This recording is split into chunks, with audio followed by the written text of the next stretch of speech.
Daniel Carter had agreed to the blind date mostly out of politeness. His coworker had insisted for weeks that he needed to get back out there, even though Daniel had never really been out there in the first place. At 36, he was successful, organized, and careful about the way he lived his life. He believed life worked best when things were simple, predictable, and uncomplicated. Relationships, in his opinion, should follow that rule too. The small Italian restaurant glowed with warm light as Daniel sat at the table, checking his watch. He had arrived early, like he did for everything. Outside, evening traffic hummed softly through the city streets while soft piano music played inside. He wasn't nervous, just curious. When the hostess finally led a woman toward the table, Daniel stood politely. She looked different from what he expected. Not in a bad way, just real.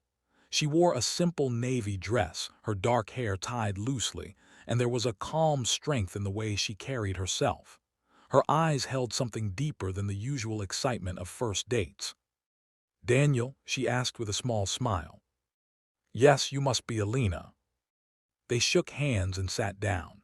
For a moment there was the usual small talk: jobs, traffic, how long it took to find parking. Alina spoke gently, but there was warmth in her voice. She worked as a school counselor and had moved to the city 3 years earlier. Daniel liked structure, so eventually he asked the question he always asked on dates. "So, what made you agree to a blind date?" Alina laughed softly. "My sister forced me." "Mine too," Daniel replied, smiling. The waiter brought water, and conversation flowed easily for several minutes. But then Daniel asked something he hadn't planned carefully. "So, were you ever married?" The question hung in the air longer than he expected. Alina nodded slowly. "Yes," she said, "I was." Daniel leaned back slightly. "Divorced?" Her eyes lowered to the table for a moment. "No," she said quietly, "widowed." Something in Daniel immediately tightened. He didn't even realize how quickly his response came out. "Oh, I see." Elena looked up again, calm but observant. Daniel cleared his throat, trying to sound casual. "I'll be honest," he said, "I don't date widows." The words came out bluntly, too bluntly. He meant it as a simple preference, the same way someone might say they preferred not to date coworkers or long-distance partners. But the moment he finished speaking, he noticed the silence that followed. Alina didn't look angry. She just looked thoughtful. After a second, she nodded once. "That's fair," she said gently. "Everyone has their preferences." Daniel suddenly felt awkward, but instead of apologizing, he continued explaining himself, digging the hole deeper without realizing it. "It's not personal," he added quickly. "I just think it's complicated. The emotional history, the memories, I'd always feel like I was competing with someone who's, well, gone." Alina listened quietly. Her fingers rested around the glass of water, but she didn't interrupt. Daniel shrugged. "I mean, life is already complicated enough." For a long moment, Alina didn't say anything. Then she gave a small, calm smile. "You're right," she said softly. Daniel relaxed, thinking the conversation had ended. But Alina continued. "My husband died 4 years ago, car accident. We had been married 6 years. Daniel shifted uncomfortably. "I'm sorry," he muttered. She nodded. "For a long time, I thought my life had ended that night too." The restaurant noise seemed to fade around them as she spoke. "But then my daughter needed me. She was 3 years old at the time." Daniel blinked. "You have a daughter?" "Yes." Another quiet pause settled between them. Daniel felt an unfamiliar pressure in his chest, but he pushed it aside. "Well," he said, forcing a polite tone, "I hope you understand. It's just not something I'm looking for." Alina looked at him with a calm expression that almost felt too kind. "I understand," she said. Then she gently closed the menu in front of her. In fact, Daniel, you just reminded me of something. What's that? That life has a funny way of teaching people things they think they already understand. Daniel frowned slightly. I'm not sure what you mean. Elena smiled again, soft, peaceful. You will. The date ended politely. No drama, no raised voices. Elena thanked him for the conversation, shook his hand, and walked out of the restaurant with quiet dignity. Daniel sat there for a moment, confused about why the encounter left him feeling uneasy. He told himself he had simply been honest. Honesty was better than leading someone on. Still, something about Elena's final words lingered in his mind during the drive home. Life has a funny way of teaching people things. Daniel brushed the thought away. Over the next few weeks, life returned to normal.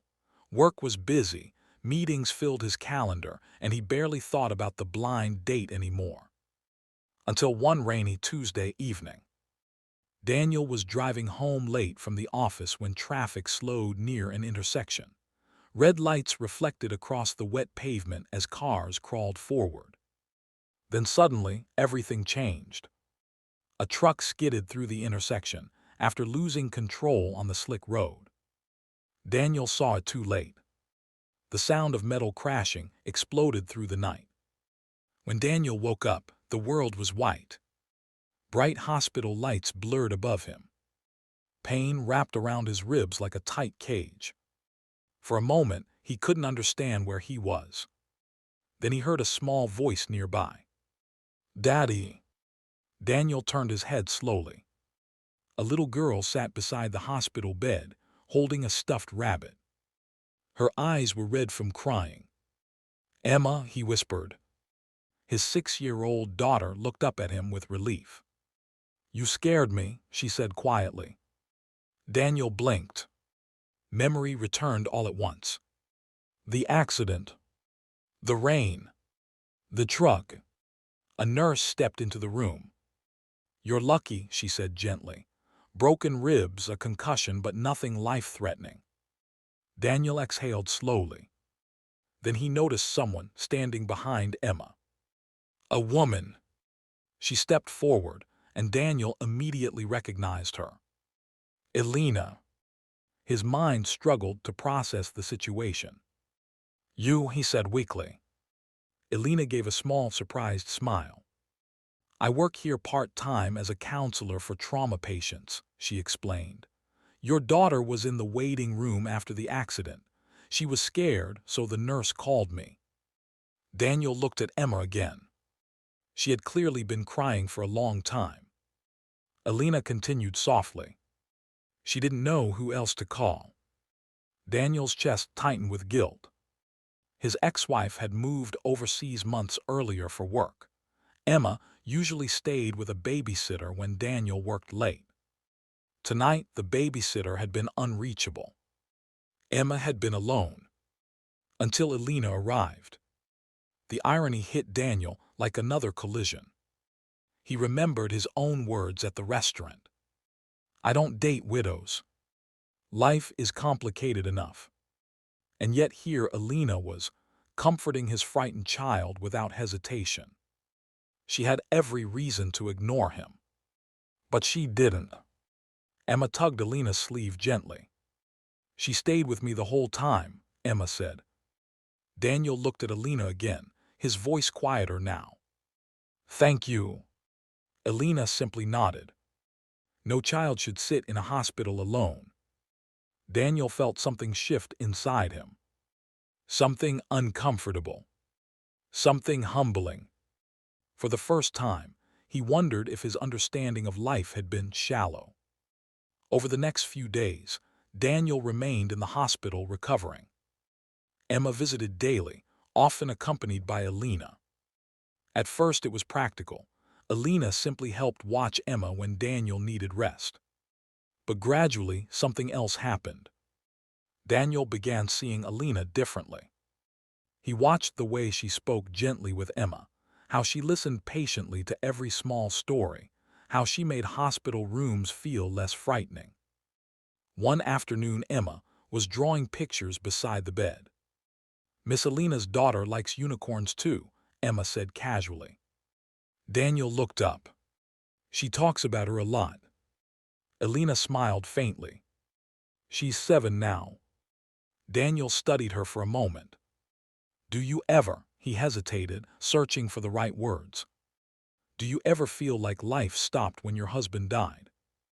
Alina thought for a moment before answering. "No," she said quietly. It paused. Daniel nodded slowly. And then I realized something." "What?" "That love doesn't disappear just because someone is gone." Her voice carried a calm wisdom. "It changes shape. It becomes memories, strength, sometimes even kindness for strangers." Daniel looked down at his hands. The memory of his careless words from the blind date now felt painfully small. "I owe you an apology," he said. Alina tilted her head slightly. "For what?" "For being ignorant." She smiled gently. "You weren't ignorant." "I was." Daniel sighed. "I thought widows carried too much emotional baggage." Alina chuckled softly. "Everyone carries baggage, Daniel. Some people just learn how to carry it better." Emma suddenly looked up from her drawing. "Daddy." "Yes." "Miss Alina is nice." Daniel smiled faintly. "Yes, she is." Emma handed him the drawing. It showed 3 stick figures holding hands.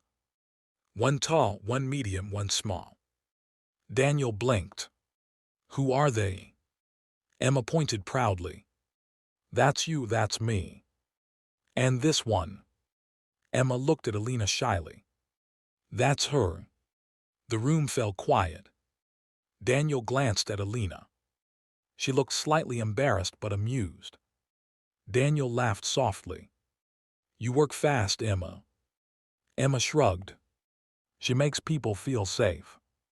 Daniel looked at Alina again, this time with a new understanding. For the first time, he saw not a widow, not a complication, but a woman who had survived loss and still chose kindness. A woman who had comforted his daughter when he couldn't. Life had indeed taught him a lesson. Daniel took a slow breath. "Alina," he said carefully. "Yes." "Would you consider having dinner again sometime?" She raised an eyebrow playfully. "With a man who doesn't date widows." Daniel smiled sheepishly. "I'm thinking about revising that rule." Alina laughed quietly. "Life does that to people." Emma clapped excitedly from the chair. Daniel leaned back against the pillow, realizing something important. Sometimes the lessons life teaches aren't loud or dramatic. Sometimes they arrive quietly, in the form of a woman who refuses to let pain turn her bitter, and a child who reminds adults what kindness looks like.